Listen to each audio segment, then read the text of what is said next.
purple box here. I'm not sure why. Someone is trying to tell me something. With that, Happy New Year, everybody. Welcome back. And welcome to our first briefing of 2023. I hope everyone had a peaceful and just a restful holiday season. Okay, with that, I have one quick thing at the top, and then we'll get going.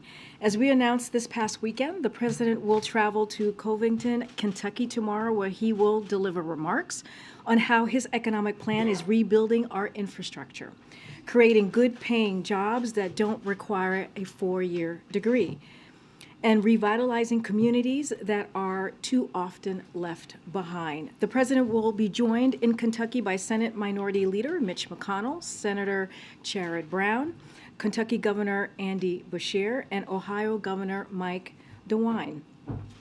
Their visit will highlight the president's historic record of achieving bipartisan results for the American people.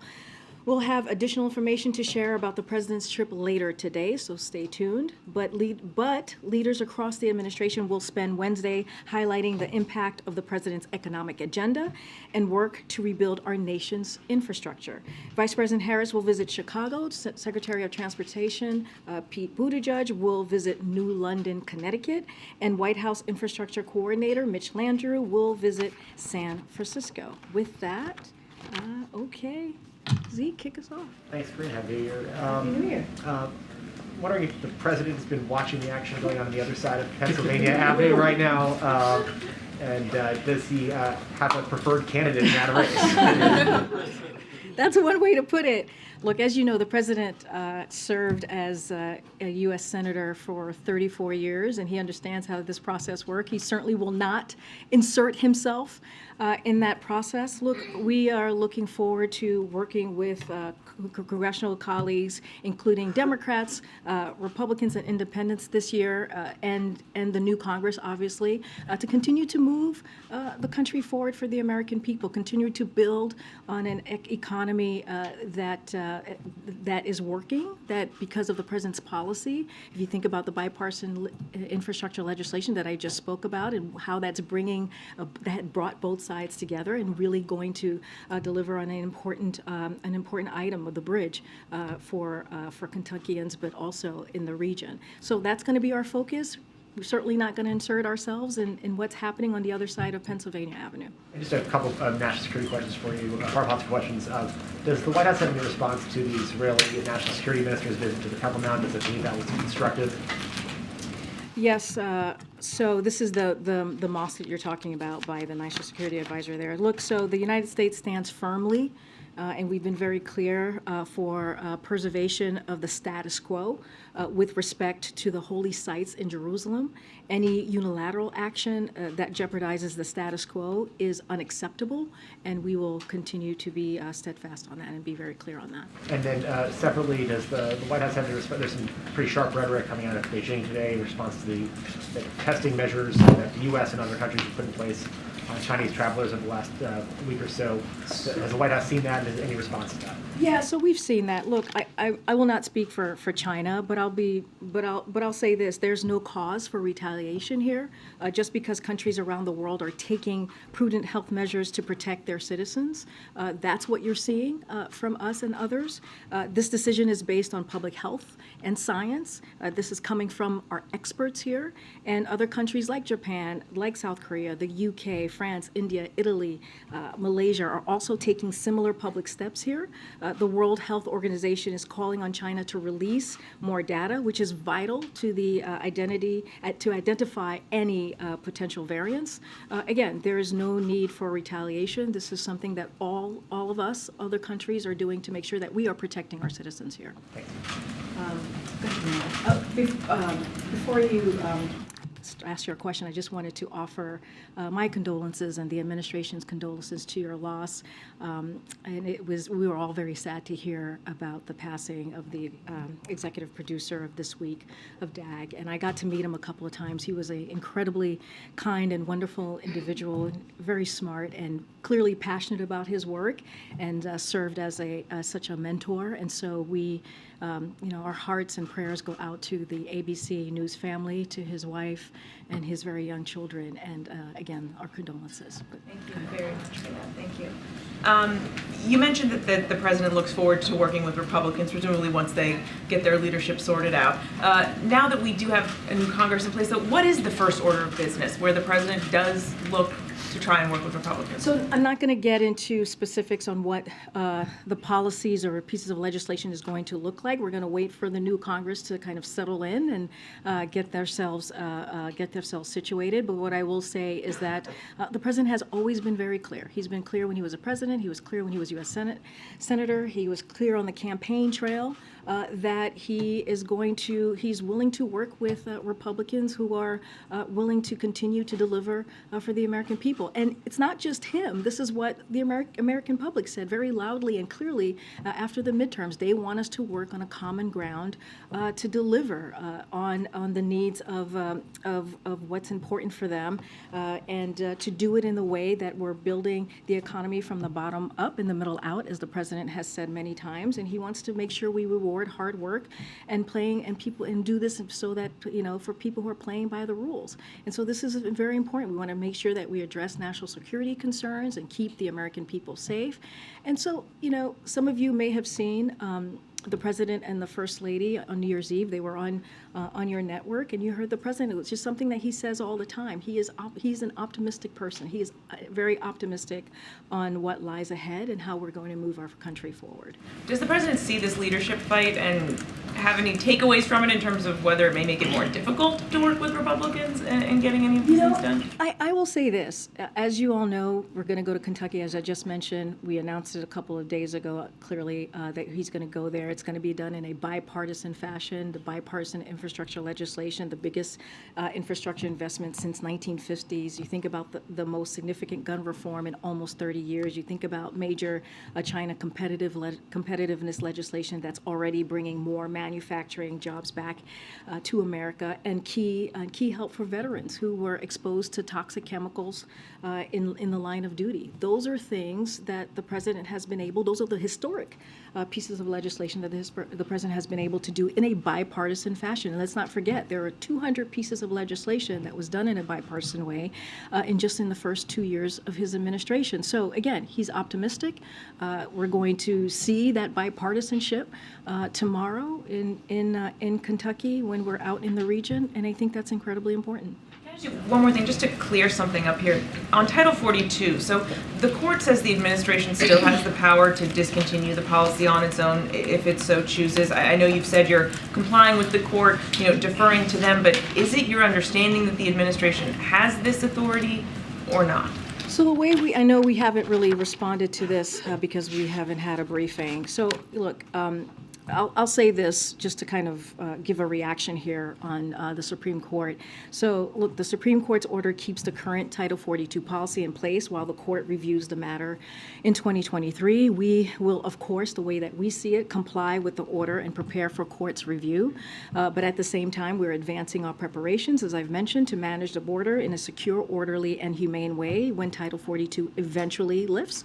And we'll continue expanding legal pathways for immigration. Title 42, as you all know, you've heard us say this many times before, it's a public health measure, not an immigration enforcement measure, and it should not be extended indefinitely. That is our view. That is what you've heard us say as this process has moved forward. To truly fix our broken immigration system, though, we need Congress to act. We saw the president on his first day in office put forth a comprehensive immigration policy legislation, and that he did that to show how important this was, how much of a priority this was for him. The Supreme Court's order gives Republicans in Congress plenty of time, we believe, to move past political finger pointing and join our Democratic colleagues to fix and to work to fix this problem and come forth with a comprehensive way to move forward. But do you agree with the court that you have that authority? So yes, the way that I can speak to it from here, I'm not going to get into specifics. The way that we see it is we're going to comply with what the Supreme Court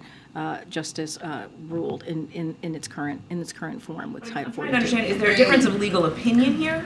Look, I'm just not going to get into, dive into the legal opinion here or legal, kind of the legal back and forth on this or any of the nuance. What I can say is we're going to comply with what the Supreme Court announced and they ordered just last week.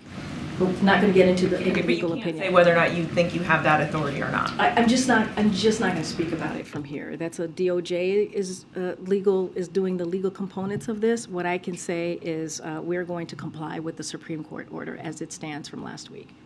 Thank you, Karine.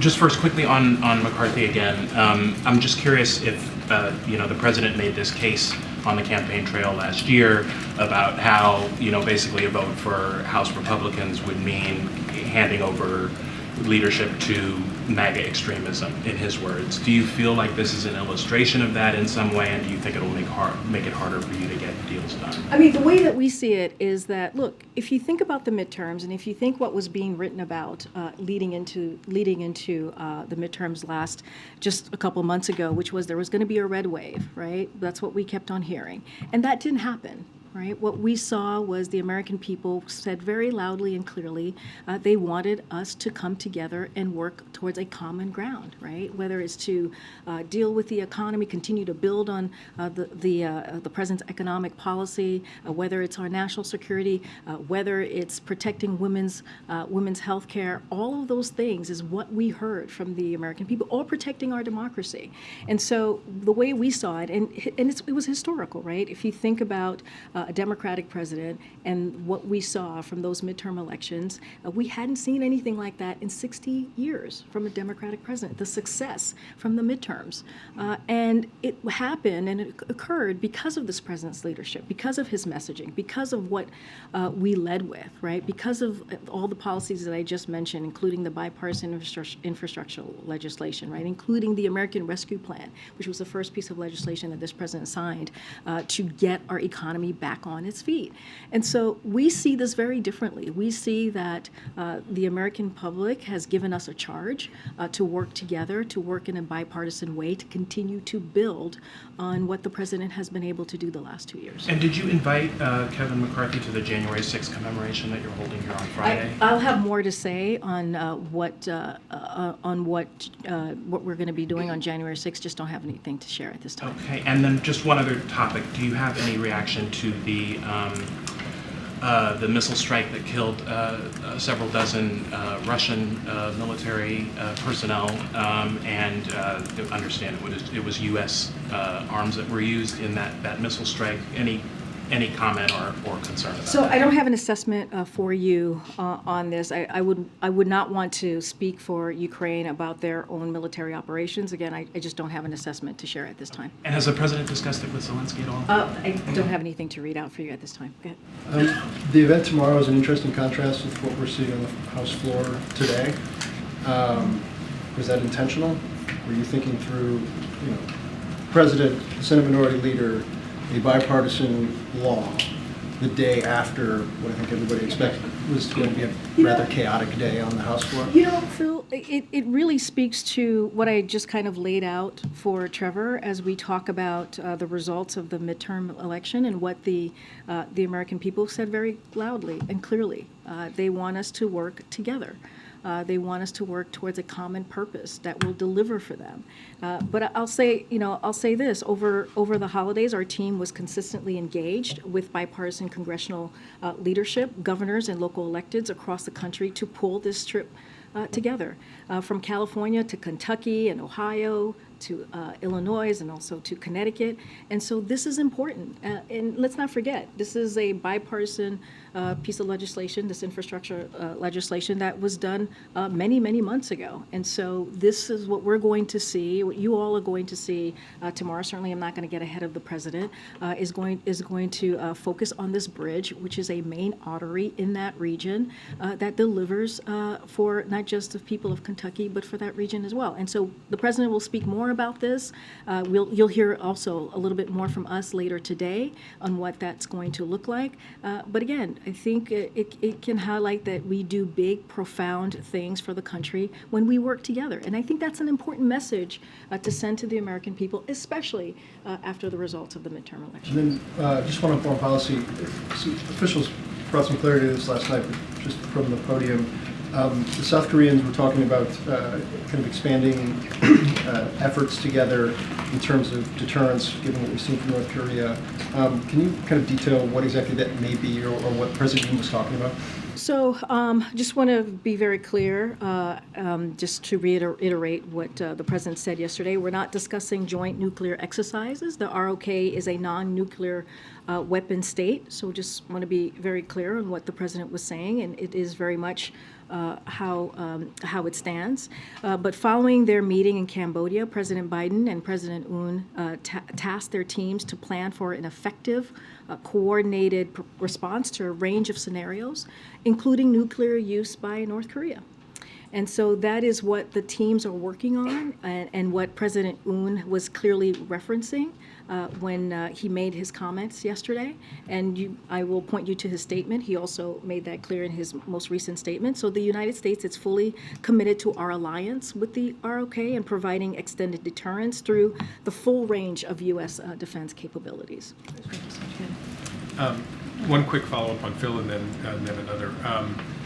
Did the president over the holidays reach out directly to Senator McConnell to invite him to the event tomorrow as a show of the bipartisanship that you guys say? So as you know, we do not talk about or lay out private conversations with congressional leadership. Well, sometimes we do, but when it's in your interest. well, you know.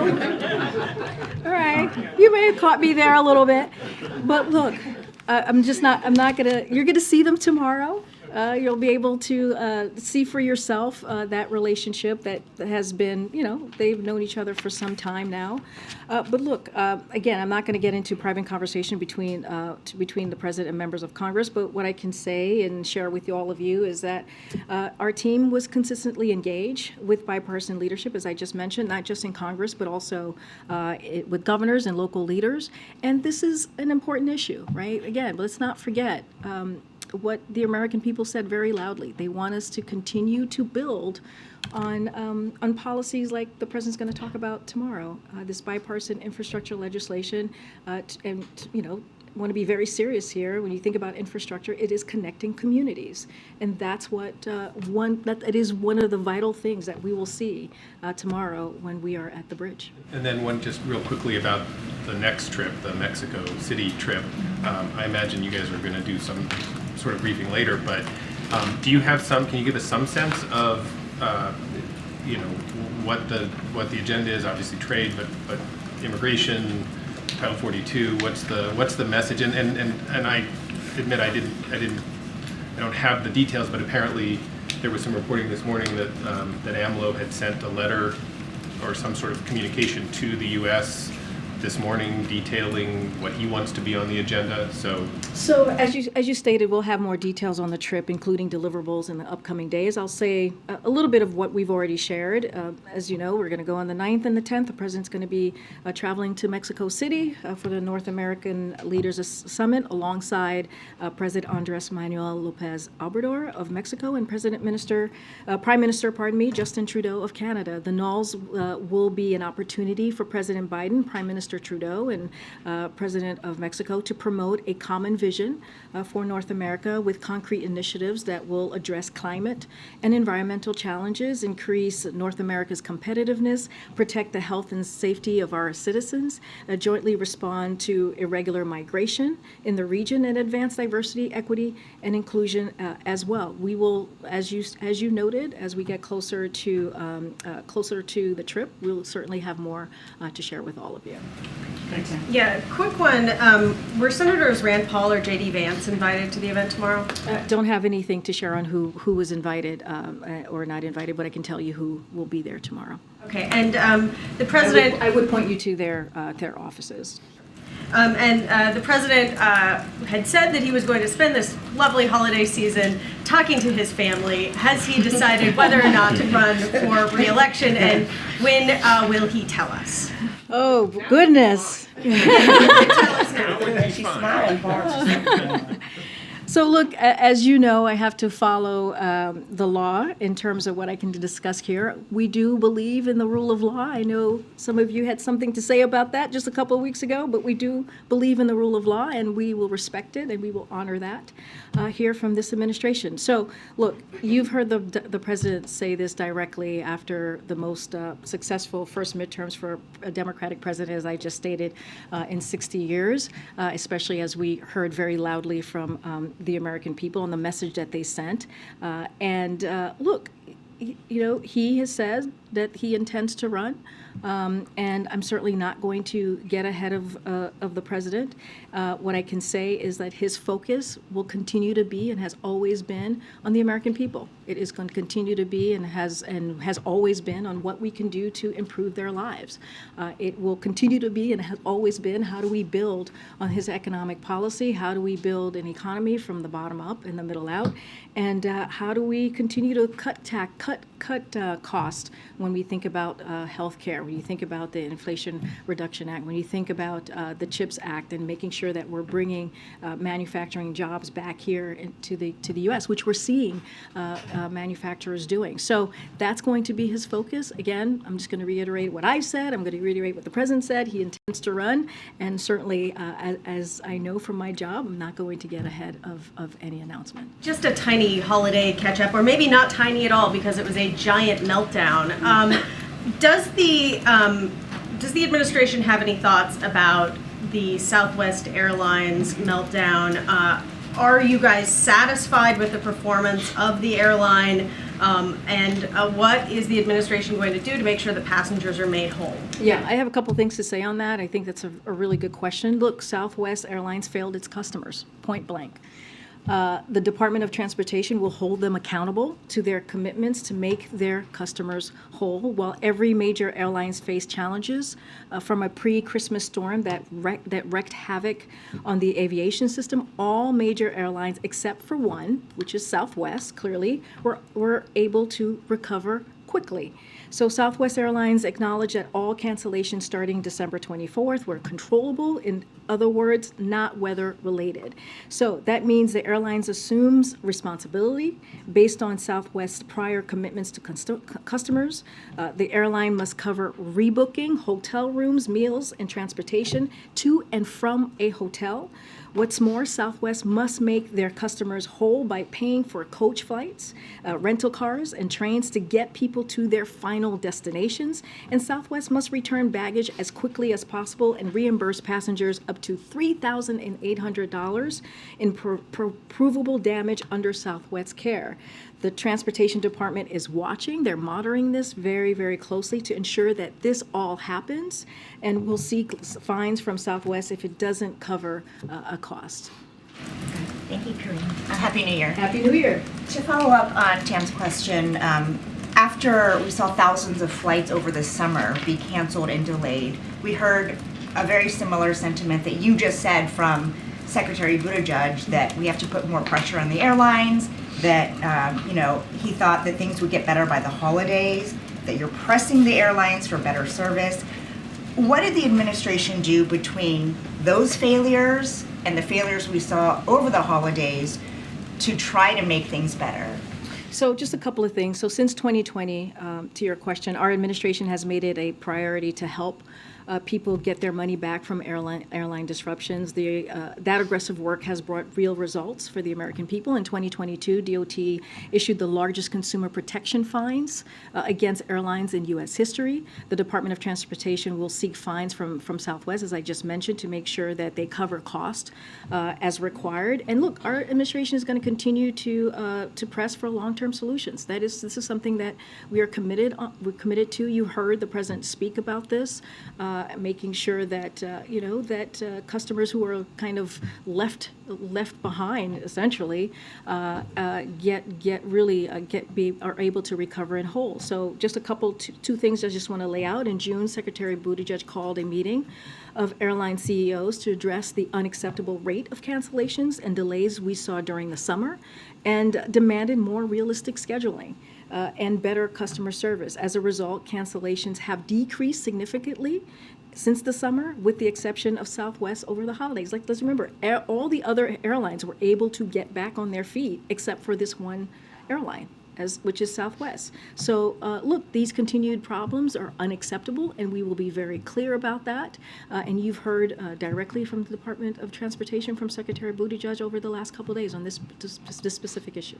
Congressman Ro Khanna said that this mess with Southwest could have been avoided. And he questioned why his recommendations to Buttigieg 6 months ago were not followed. Do you have any response to either of those things? So look, I just laid out what, look, we respect Congressman Ro Khanna. He is a friend of the administration. We've worked very closely with him, but I just laid out how seriously we have taken this since 2020, and the actions that we took certainly in 2022 over the summer, as you mentioned, the cancellation. And we have said very, very loud and clear, this is unacceptable. What we're seeing from Southwest specifically. Look, the work continues, and we are always welcoming to hear from others on how we can better help to improve this. But again, this is something that we have taken very seriously. We've laid out specific steps on how to move forward here. And I'm sure you all saw the letter that Secretary Buttigieg wrote to Southwest CEO about this particular issue. And we are going to make this a priority in making sure that we get people their money back into their pockets who are affected by this. This is a serious issue that we take very seriously. Just a couple on House leadership. I know you said the president wasn't going to insert himself into the leadership vote, but to follow up on Zeke's question, has he been observing the vote today at all? Look, I can't speak to if he's been watching the vote today. What I can say is he's had a pretty busy schedule. He did the PDB this morning, as you all know. He's had internal meetings with his staff all day.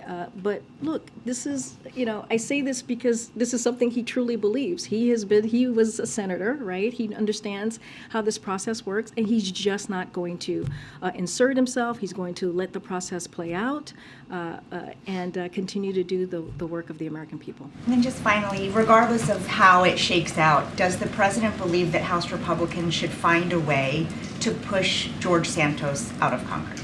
Look, this is something that the House Republicans, the Republican conference, they will have to decide what they owe to the American people in terms of standards and service. That is something that they have to decide on. And so we leave it to the Republican conference. Thank you. Hi, I haven't seen you in a while. Hi, nice to see you. Happy New Year. Happy New Year. A number of my questions have already been answered, so I'm going to switch gears to something else. Sort of a cultural moment occurred last night with the NFL football game. And coincidentally, the president will be in the Cincinnati area tomorrow, where the player involved, Hamlin, is hospitalized. Does the president or the White House have any reaction to that particular incident and where it stands with player safety and just how this really had a big impact on sports fans in the United States? So certainly the president has seen the horrific news of Damar Hamlin's cardiac arrest during the game last night. It was, as I said, horrific, and millions of people saw that across the country. So, I'll say that, we hope his condition and his health improves quickly. And like the rest of the nation, our thoughts and prayers are with him, his family, and his teammates. I'm not going to get ahead and lean into any hypotheticals, but what we are praying for and hoping for is that his health improves. Welcome. Hi, thank you so much. I had a question here. First, on nominations, the White House announced this morning that Eric Garcetti will be re-nominated to be the ambassador to India. Can you talk a little bit about what the White House believes has changed since he was nominated in the last Congress? Say that last part. What has changed to think that the confirmation process will go a little more smoothly than it did last time? So look, as Secretary Blinken said very recently, our relationship with India is crucial and it's consequential. So we see this as a very important nomination, and as you know, been reported, will continue to seek the confirmation of Mayor Garcetti, who was, as you all know, voted out of a committee unanimously and with strong bipartisan support to serve as ambassador to India. And that's important as we're talking about bipartisanship, as we're talking how we're going to move forward. And this is what you saw with his particular nomination. So we see this as he is well qualified, Mayor Garcetti, to serve in this vital role, and we're hopeful that the full Senate will confirm him promptly. Again, he was voted out of committee in a unanimously with strong bipartisan support. And then I was also wondering if you could talk a little bit about the president's relationship with Representative Steve Scalise. Oh, I want to be careful here. As I said, we're not going to insert ourselves. I feel like this is where this is going. I just want to be careful in what's happening right now. Look, the president, as you know, was vice president. He was a senator for 34 years. He has many relationships with members of Congress. Not going to get into details here about any one specific relationship. We are going to allow the Republican conference to, have their process play out, and I'm just not going to say more Just to one that. final question. In November, President Biden said that he had completed, quote, part of my physical and would be getting it by the end of the year. Has the president completed his physical, and will the White House be releasing it? We are, to start with your last comment first, we will be releasing his full physical in a transparent way, the way that we did the first time around as president. So that is going to happen. I've said that before from here. Don't have a timeline for you. It's going to happen in the next probably couple of months. But I'll say this, the doctor has said this as well, is that the president is in good health. He's very active. You see it for yourself with your own eyes, but we will be sure to be transparent, just like we were the first go around when he in his first year as his presidency. Thanks, Stephen. Thanks, Karine. It's been a century since the House of Representatives has failed to choose a speaker on the first ballot. Since then, a couple of modern exigencies have been essentially offered by the Congress to deal with modern potential problems. One is presidential succession. Another would be intelligence briefings. Does the absence of a Speaker of the House at this moment, is there anything we should know about how the White House views that from a constitutional or inter-branch standpoint? Well, look, it's a good question. A little bit of a let the process play out, right? It's a little bit of a hypothetical here. I don't have the specifics on how that works out. But look, we have to see what the Republican conference does. Again, we're not going to interfere. We're going to let that process play out. Just don't want to kind of dive into any hypotheticals until we see what occurs today. Broadly, since January 6th, the President has talked about how foreign leaders have approached him and asked him about the health of American democracy. Is there a message the White House would send overseas today as people look and see that the House of Representatives has failed to choose its Speaker? Does it portend gridlock for the next 2 years, an inability of government to function here in the United States? Look, I think the president would point to what the American people have been very clear about, what the American people said, and I said this earlier. Look, the outcome that was reported by many and kind of said by many folks just in this space, in the D.C. bubble, was that there was going to be a red wave, right? That it was going to be a very different outcome. And the American people were very clear. They want us to continue to fight for our democracy. They want us to continue to work on an economy that builds, that doesn't leave anybody behind and build an economy from the bottom up, middle out. And I think that's important. It's important that that's what the American people said, very loud and clear.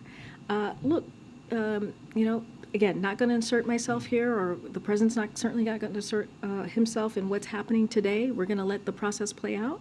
I don't know where it is currently as I'm standing in front of you behind this podium, but this is something that the Republican conference has to figure out on their own, and they will do so.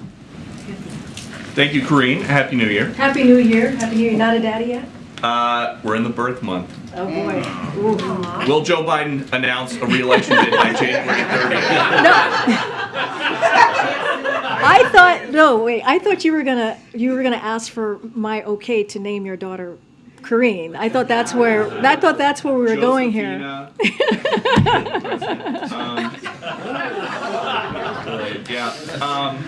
I don't know. I think Karine sounds just as good too. Okay. Yeah, I'm just saying. Take it under advisement. I'll follow up to some of the immigration news from over the break. Does anybody around here think that the southern border is secure? What I can tell you is this is a president has been working since day one to work on border security, to make an immigration a priority. That's why he put forth a comprehensive immigration reform plan legislation.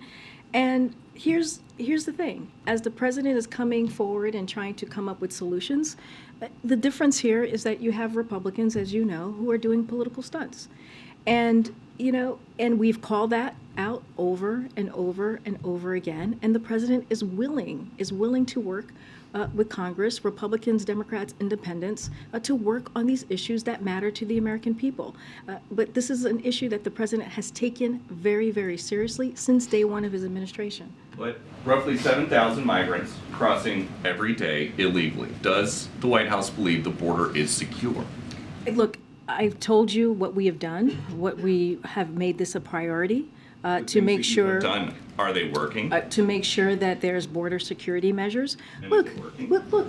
Here's the thing, Peter. The president has taken historic actions, right? That no other president has been able to do. When you think about the 23,000 agents that we have been able to put out there to deal with the issue that we're seeing at the border, and that is something that he did without a lot of Republican support. Right? Make sure that we are dealing with a real issue. When you think about the smugglers, really putting a plan in place that we deal with the smugglers, right? And we have to be very careful here, Peter, on how we talk about this, because if we talk about it in a way that is misinformation, then it helps the smugglers. And so these are the issues that the president has taken incredibly seriously. And again, I will say this, I just said it moments ago, he's willing to work with Republicans, he's willing to work with Democrats, he's willing to work with independents to work on this issue, to move forward with his comprehensive plan that he put forward on day one of his administration. And another topic with the new Republican majority coming in, the House Oversight Committee is laying out their new investigations. And they claim to have evidence that Joe Biden lied to the American people about his involvement in his family's business schemes. Did he? So look, I've said this before and I'll say it again. House Republicans promised that fighting inflation during the midterms was going to be their number one priority. That's what they said was important to them, and that's what they said that they wanted to do. But instead, what they're doing is wanting to do an investigation on the president and his family. That is their focus. They don't want to focus on the American people and their family. They want to focus on political division. They want to focus on something that the American people do not want to see, as we saw from the midterm elections. Look, I'm not going to get into the specifics of any of the oversight here. We have a White House counsel that's going to my colleagues who are going to deal with this, so I will point you to them. And again, I'll point you one more thing. I'll point you to tomorrow. Tomorrow we're going to see a trip, an event where that's going to be done in a bipartisan way. So there's ways to move forward for the American people, for American families, in a way that works. Go ahead, John. Thank you, Karine.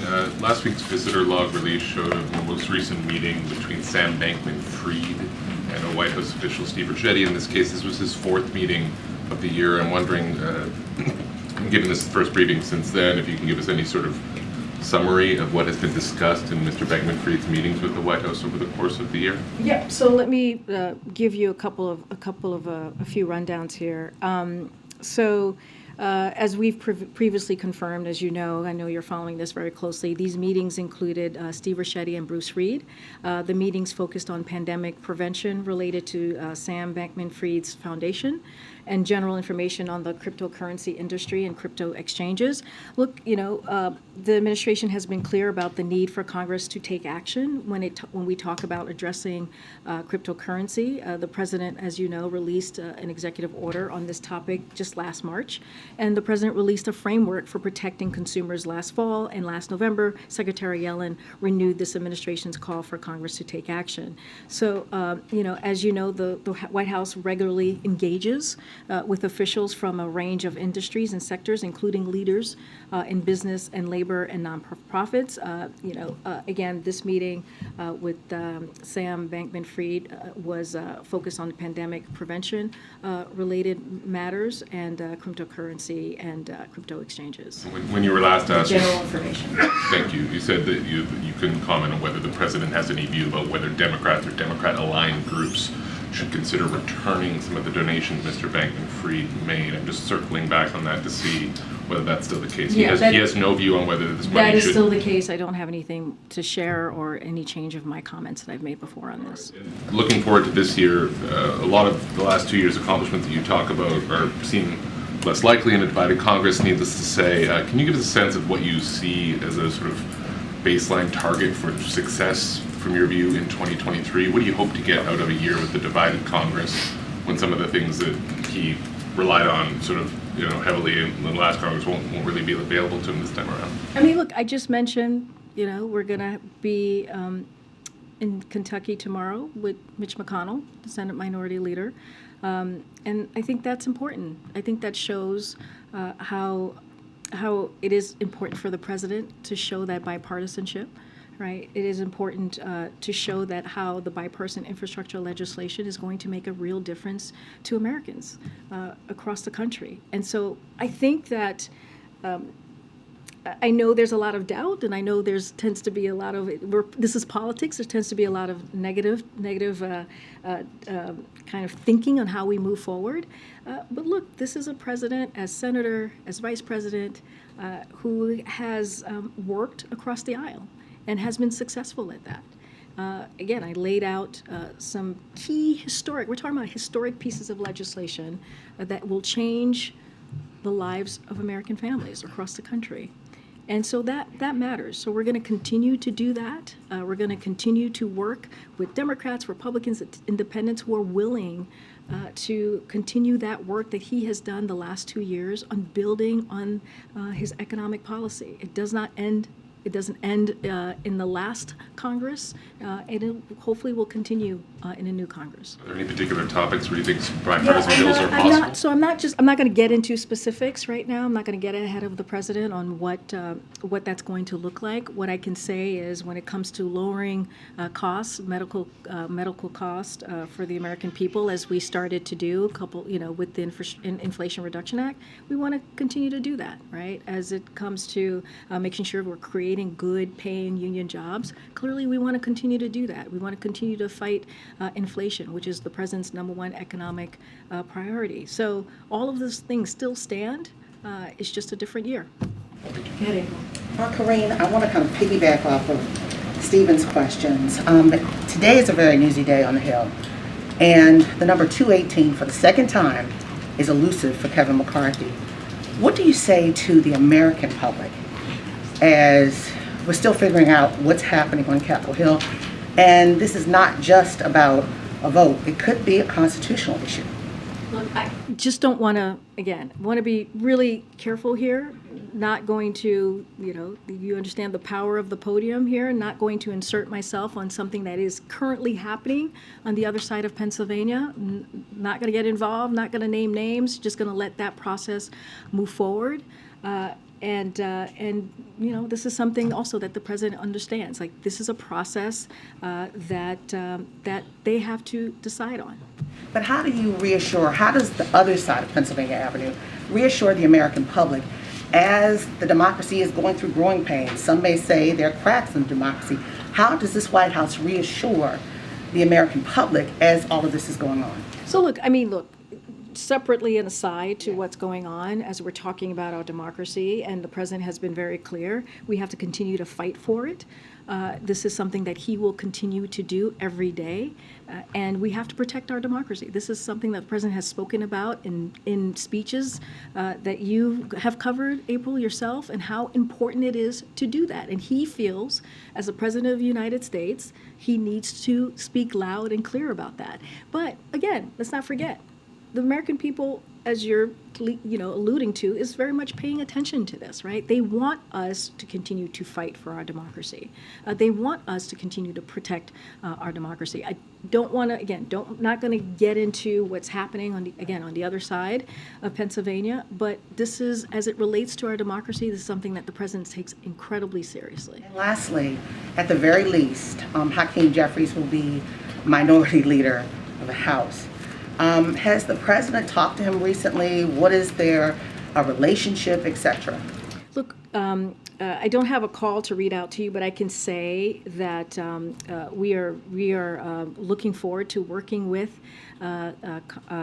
Minority Leader Jeffries. We see him as a partner in this. He is incredibly impressive. The president believes he's incredibly impressive, and we look forward to working very closely with him, as we have been these past 2 years. And I think it's important, right? It's important to see that type of representation at that level.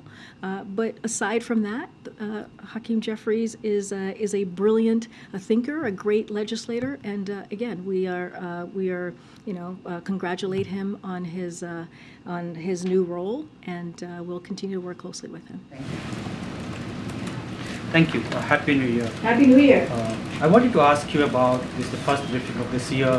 What are the foreign policy priorities for the president for this year? For our goals or for this year. So Jake Sullivan, our national security advisor, spoke to this very recently when he spoke at Carnegie just last month, actually. So this is a decisive decade, which is what he said, and we are focused on how we compete vigorously to advance our interest while building diverse coalitions to address the biggest challenges of our time. And if you look at 2022 just alone, as a standalone, President Biden hosted and met with leaders of the Americas, of Africa, of Southwest Asia, the Middle East, and the Pacific Islands. That is something that the president did in just 1 year alone. He's attended very consequential, if you think about it more holistically, the G7, G20, and NATO summits. This year, you will continue to see us enhance our strategic position over the long haul by doing a couple of things here that I'll list out: making significant investment in the sources of America's domestic strength, standing with Ukraine, and standing up for the principles of an international order that protects sovereignty and territorial integrity and rejects aggression, and in Europe and also around the world. Protecting Americans from threats at home and around the world as well, whether it's terrorism or cyber attacks, and building flexible coalition worldwide on food security, climate, technology, and other key issues. So this is how the president sees his foreign policy moving forward. This is what we've been able to do in the first 2 years, and again, so this is incredibly important to the president. The president sees any prospect for peace in Ukraine this year? So look, we've been very clear about this as we talk about Ukraine and them moving forward, and basically, and you've heard us say this over and over again. Nothing about Ukraine without Ukraine. And so that's how we see this approach, and that is the consensus of this administration. We all support a just peace. That is something that we all support. You heard the president say those very words at the press conference, the 2+2 that he did when President Zelensky made his first trip in 300 days since the Russian aggression started. But when we talk about just peace, that must include UN principles of sovereignty and territorial integrity, as I just laid out as we look at our 2023 goals. It is hard to take seriously the idea that Russia is prepared for good faith diplomacy when they are doubling down. And you guys are reporting in this. They are doubling down on annexing Ukrainian territory and insisting they get to keep it. And that's what they're doing. So that's not a basis for real diplomacy at all. So our job is to keep supporting Ukraine on the battlefield so that they're in the best position to negotiate at the table when that does occur. And finally, on Sunday, a large number of Afghan American women held a protest in front of the White House against the recent restrictions the Taliban has imposed on girls' education. What is the president's message to these Afghan American women? So we stand with Afghan women and condemn the Taliban's indefensible decision to restrict women's education and their rights. And so, as we have made clear, these actions by the Taliban will further alienate them from the international community and deny them the legitimacy that they so desire. And so we remain in touch with our partners and allies on this issue, and will continue to take steps to advance our shared efforts to support Afghan women and girls and provide a robust humanitarian support to the people in Afghanistan, and we will be steadfast about that. Thank you. Thank you. Happy New Year. Happy New Year. Is the White House concerned at all about the Israel and Russia seem to be the new Israeli government and the Putin government closing ranks, it seems, quite openly? And just a very quick other question: do you have anything on the possible Kishida bailout here at the White House? Thank you. So on your first question, so look, I'm not going to speak for Israel here, but the U.S. position remains clear. And it's basically a little bit of what I laid out just moments ago. Russia's war in Ukraine is a violation of international law and serves as a threat to global peace and security. The United States will support Ukraine as long as it takes in the face of this unprovoked war of aggression, and our support will continue for as long as it's needed. Extremely close ally, Israel. You don't want to speak for the Israelis, obviously, but there's an extraordinarily close alliance. So does the U.S. not have anything more to say on? I mean, we have said this about many other countries, right? Who have been, where we have been asked about their relationship with Russia. Look, we're just not going to speak for them. We're going to lay out what's at stake and what's important in this moment. Thanks. Kishida. We'll have more to say about that soon. Don't have anything right now to share. Karine. Thanks, Karine. Yeah, happy New Year. So the president took credit when gas prices were coming down. Now the barrels leaving the Strategic Petroleum Reserve, well, that's ending. The president's not changed anything with energy policy. Is the president's policies then taking credit for the gas prices rising over the past 7 days? So look, I want to make note here, because this is important. We've made significant progress in lowering the prices, gas prices specifically. Prices are down nearly $2 per gallon and are lower today than they were 1 year ago today, this very day. So we've seen a slight increase, yes, over the past week due to cold weather that shut down some refineries, but those refineries are coming back online, as some of you have reported, and President will continue to do everything he can to keep lowering costs for American families. That is a priority that you hear from him anytime he talks about the economy and how he wants to continue to lower costs for Americans. Once these refineries come back online, you expect the gas prices to come back down.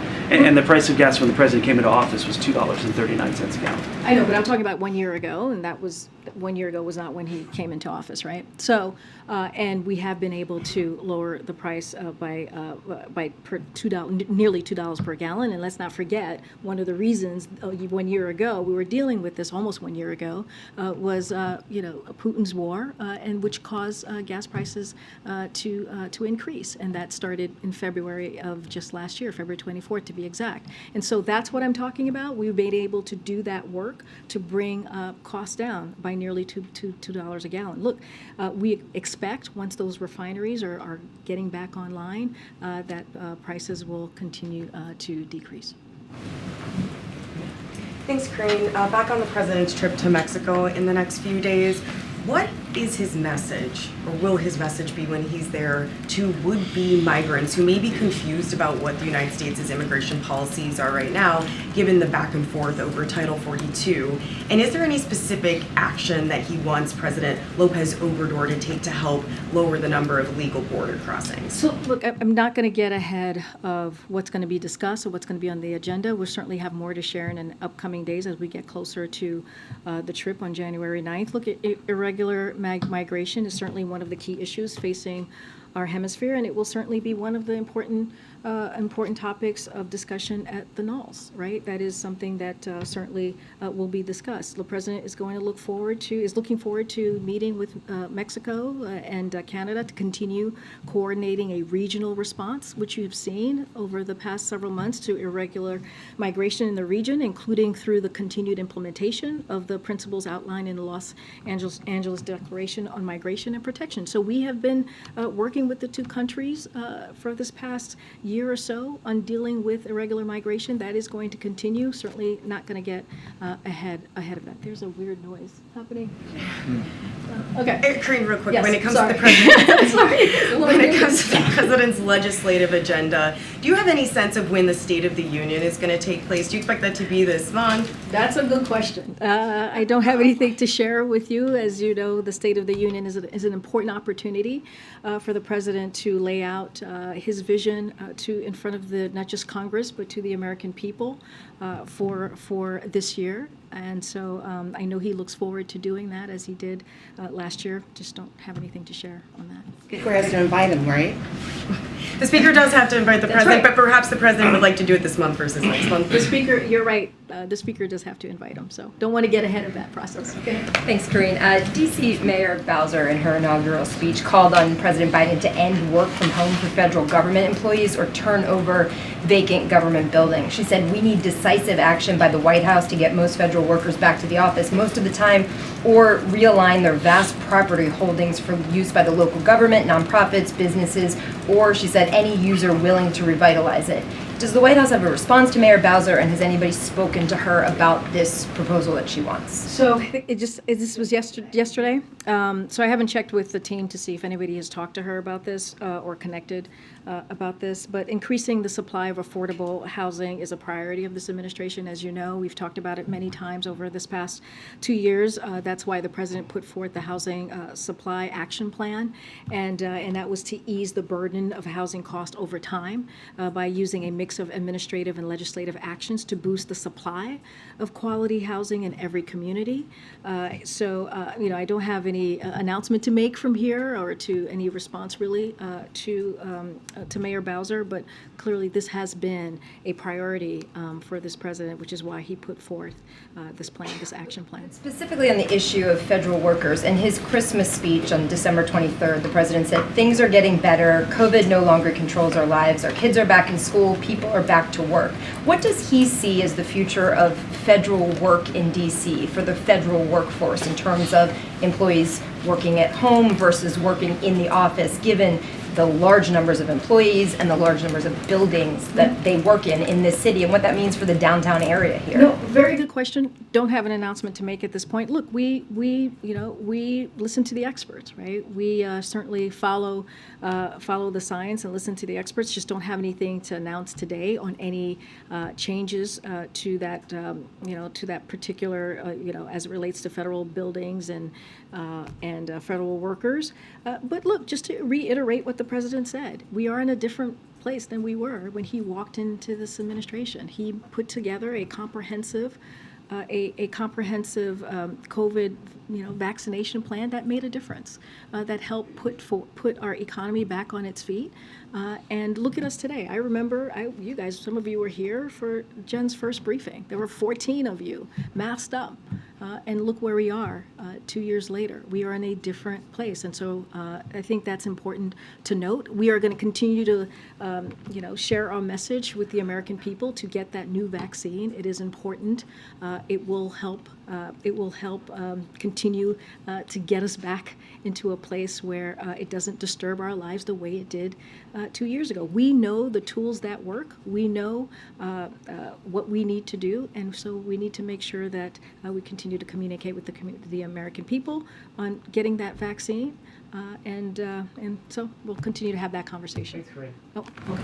Karine, question on Pope Benedict. Karine, Pope Benedict, question. Okay, all right. I'll take. Sure. I'll take your. Go ahead. Happy New Year to you. Happy New Year. Actually, two. Okay. One. Two questions. Well, same on Pope Benedict. Okay, Happy New Year's two, meaning two. Okay, gotcha. Yeah, all right, I'm gonna start this all over. Yes, let's start this. Pope Benedict, his funeral is Thursday. The late Pope Benedict, his funeral is Thursday. Is the U.S. sending a delegation to Rome? Do you know? So let me just first say, because we haven't been able to be on the record on this since the passing of the Pope. So as the President said in his statement, as I'm sure you saw, he joins Catholics and so many others around the world in mourning the passing of Pope Emeritus Benedict XVI.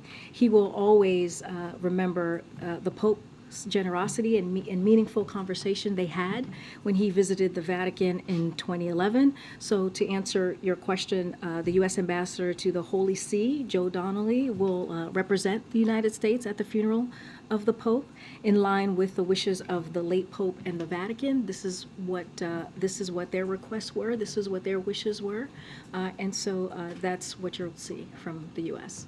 Following up, I know you read a statement there, but what did Pope Benedict mean to President Biden as a Catholic?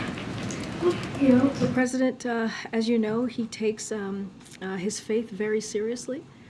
This is someone who is passionate about his faith. That's not something I even need to tell you. You know this for yourself. And he remembers the Pope's generosity and his meaningful conversation they had when they visited, when the president visited the Vatican back in 2011. And so that's something that the president remembers and holds very close to heart.